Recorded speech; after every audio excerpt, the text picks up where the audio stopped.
এইটা তো আসলে একটা নতুন এক্সপেরিয়েন্স আমার জীবনে। রেহানার সময় ছিল এক ধরনের এক্সপেরিয়েন্স, রেহানা মারিয়াম নূর যখন রিলিজ হয়। কারণ তখনও আমার কপালে এরকম টিমই জুটে যে আমার একাই মানে কাঁধে নিয়ে সিনেমা দৌড়াতে হয়। তো ওই সময়ও আমাকে আসলে একাই মুভ করতে হয়েছে। তো এগুলো আমি ফেস করেছি, মিডিয়া হোক, আমার দর্শক অডিয়েন্সের সাথে ইন্টারাকশন হোক, সব কিছু। তাও এইবার আমি আমার টিমে আরও মানুষ পেয়েছি যারা আসলে আপ্রাণ চেষ্টা করছে যে যাতে আসলে দর্শক পর্যন্ত আমরা পৌঁছাতে পারি। আমার রেহানা মারিয়াম নূর যখন রিলিজ হয় তখন ওইটা ইন্ডিভিজুয়াল সিনেমা রিলিজ হয়েছে। তো তখন তো আসলে এরকম উৎসব উৎসব ব্যাপারটা ছিল না। এখন যেটা হয়েছে যে সবগুলো সিনেমা রিলিজ হচ্ছে, বসুন্ধরার এই জায়গাটা একেবারে মানে মনে হচ্ছে যে মানে সবার মিলন মেলা।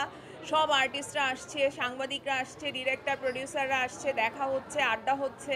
এটা একটা একদমই নতুন এক্সপিরিয়েন্স আমার জন্য। বান্ডেল থাকলে প্রতি সেনমানিতে টাকা বাঁচবে। বিকাশ সেনমানি বান্ডেল কিনে জিতুন প্রতি লেনদেনে। আমাদেরটা প্রথম দিন আসলে আমরা খুবই আপসেট হয়ে যাই, কারণ আমাদের অডিয়েন্স সংখ্যা খুবই কম ছিল। তারপরের দিন বাড়তে শুরু করে এবং এখনো পর্যন্ত আমরা আসলে যে পরিমাণে অডিয়েন্স পাচ্ছি, আমরা এর চাইতে বেশি আসলে এক্সপেক্টও করি নাই।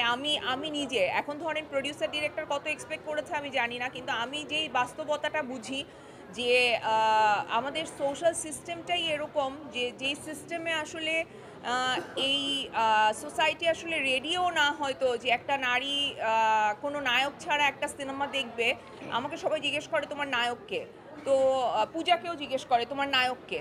তো এখন এই প্রশ্নের উত্তর হচ্ছে যে এটা একটা নায়ক ছাড়া সিনেমা। তো এখন এইটার জন্য মানসিকভাবে প্রস্তুত কতটুকু দর্শক সেটাও একটা ব্যাপার। কিন্তু আমার কাছে আমাকে অডিয়েন্স সারপ্রাইজ করেছে যে তারা আসলে এরকম সিনেমাকে গ্রহণ করছে। আপনারা রিভিউ নিচ্ছেন, আপনারা দেখেছেন।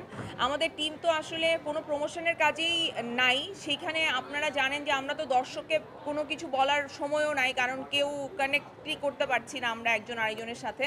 সো দর্শকরা কিন্তু একেবারে অথেন্টিক রিভিউ দিচ্ছে এবং তারা সবাই যে সিনেমাটার সাথে নিজেদেরকে কানেক্ট করতে পারছে, এইটা আমাকে আসলে অনেক ভালো লাগা দিয়েছে। তো মানে আমার কাছে মনে হয় যে আমি যে উদ্দেশ্যে সিনেমাটা করেছি আর সানি সারোয়ার ভাই যে উদ্দেশ্যে সিনেমাটা বানিয়েছে সেটা সফল হয়েছে।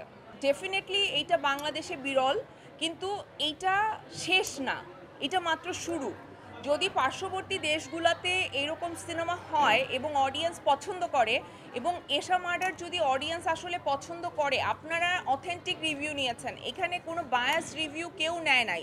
সো এখানে সবগুলা রিভিউ কিন্তু অথেন্টিক। সো যারা দেখছে, যারা বলছে এশা মার্ডার তারা পছন্দ করছে, তার মানে কি বাংলাদেশের দর্শক রেডি হয়েছে।